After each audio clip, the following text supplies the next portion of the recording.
Residence degli Ulivi, l'incanto della natura per chi vive in città. Telefono 0962 96 4192 348 01 17 609.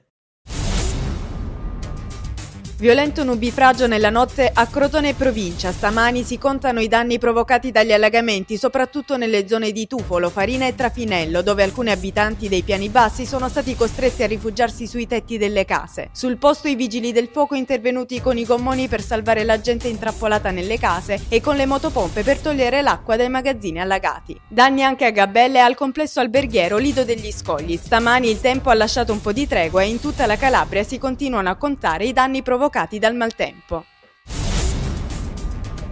È stato evacuato stamani per un incendio un palazzo nel centro cittadino di Cosenza. Lo stabile si trova nei pressi della stazione dei Pullman. Sul posto sono intervenuti i vigili del fuoco che hanno provveduto a liberare il palazzo, al cui piano terra ci sono diversi magazzini adibiti a locali commerciali.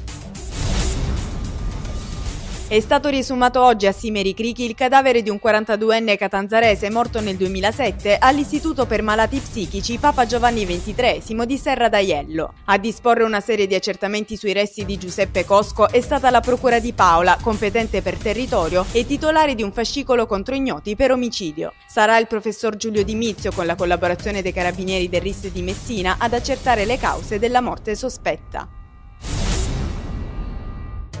Uno sguardo storto è la causa della lite tra un sedicenne e due gemelli di 17 anni, conclusasi con l'accoltellamento del primo. Il fatto è successo a Mongiana, nel Vibonese. Il ragazzo è in prognosi riservata nell'ospedale di Serra San Bruno per 5 ferite di coltello. Secondo l'accusa, mentre uno dei fratelli lo teneva fermo, l'altro lo accoltellava. I due sono stati denunciati in stato di libertà dai carabinieri per tentato omicidio.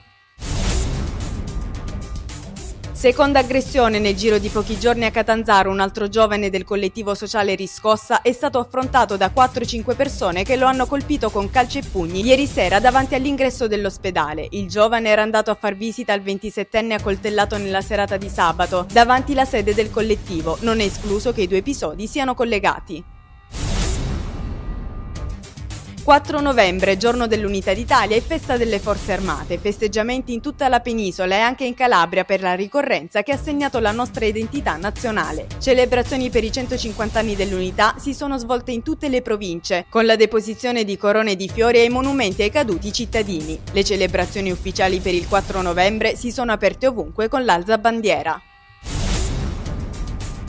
L'AIRC crotonese coinvolgerà le scuole con un concorso creativo per sostenere la ricerca sul cancro. Gli elaborati, foto, disegno, testi saranno valutati da una commissione di professionisti e i vincitori saranno ospitati per 15 giorni al Centro per i Tumori di Milano. L'iniziativa è stata presentata ieri alla presenza del giudice Lucente, delegato AIRC regionale, e Maurizio Principe, provinciale. Curare con la ricerca è il titolo dell'incontro aperto al pubblico di sabato che si terrà all'Istituto Sandro Pertini di Crotone.